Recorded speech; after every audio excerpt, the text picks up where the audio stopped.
The strong grandpa trope is something that many anime do within the shonen genre. From Hiruzen in Naruto to Yamamoto in Bleach, every old man in a position of power needs to have this type of energy around them that they exude, which makes the audience know that they aren't to be messed with. And Takamura does this perfectly. So stick with me till the end as we delve deep into his character and explain why Takamura is overpowered done right.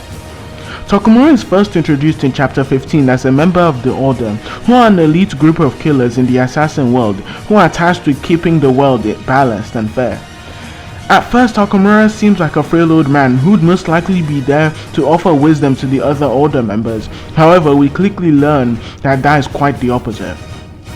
Takamura is shown next driving with the other Order members as an old man who doesn't talk and is babbling incoherently. However, this idea is completely and utterly erased from our minds as with just the presence of a passing fly, Takamura gets into action. Every other Order member shows an expression of shock just by his sheer presence he gives off, and quickly duck their heads in order to avoid what Takamura does next. He, I kid you not, cuts the whole lid off the van into two pieces with relative ease. Everyone shows an expression of shock, and Takamura just further displays to us one should never judge a book by its cover, especially in the world of assassins. Nagumo, who is a fellow Order member himself, states that Takamura is a killer without any breaks, which further implies to us that he is a man not to be played with. We next see him in chapter 49 where he quite literally slices a tower into two pieces then leaves. Not only does he have even Sakamoto, who is described as one of the strongest in the series at his prime, by his bloodlust alone, but we also see he shocks all of the others around him at a massive range. But if you thought this was it to Takamura's character, you couldn't be more wrong. During the attack on the JAA, Takamura is casually able to slice apart multiple members of Izuki's group and put the fear of God into the smoke demon himself, Gaku. For reference, Gaku is the same guy killing and taking on almost everyone and their mother when he pulls up to the JAA. Before he even encounters Takamura, he's so shocked by Takamura's mere presence alone that causes him to comment on how a bad grandpa has pulled up. And I couldn't agree with him more. Not only does Takamura easily block his attacks, with a single slash he's able to take off not only two of Gaku's fingers but also his ear and also the surrounding building alongside them. Mind you, this is still a single sword splash and Takamura hasn't even broken a sweat or even said a word when he engages with this powerful foe. He then proceeds to forcefully disarm Gaku by literally splitting his weapon into two and blasting him through multiple buildings, again without breaking a sweat. Gaku, who is basically the Kenpachi of the Sakamoto series, basically just says that Takamura is too much for him, even after a brief encounter with him.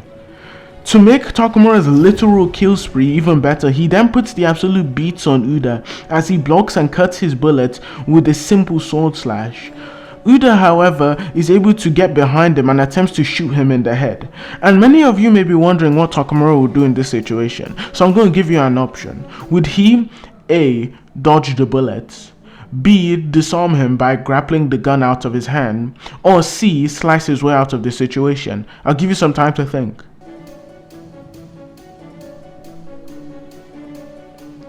If you picked C, then you wouldn't be more correct, as he proceeds to use the tip of the blade to slice through the finger of Uda that he had around the trigger, and then proceeds to stab him through the neck with relative ease.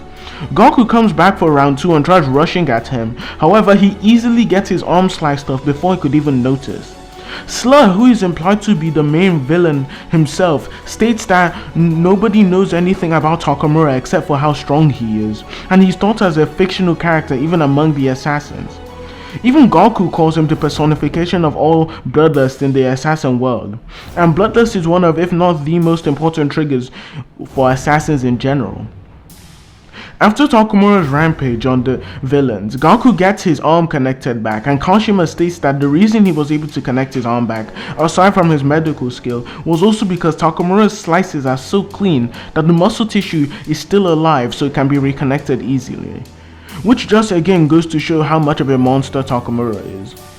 There really isn't much more to say about his character apart from I really hope that they flesh out his character, and I love how they've portrayed him already. as a character who just pulls up, cuts stuff, then leaves, I think this is just an absolutely beautiful way to pull up that trope. But yeah, if you like the type of videos, please remember to like or subscribe. I'll probably be doing more Sakamoto content in the future, and yeah, I'll see you in the next video.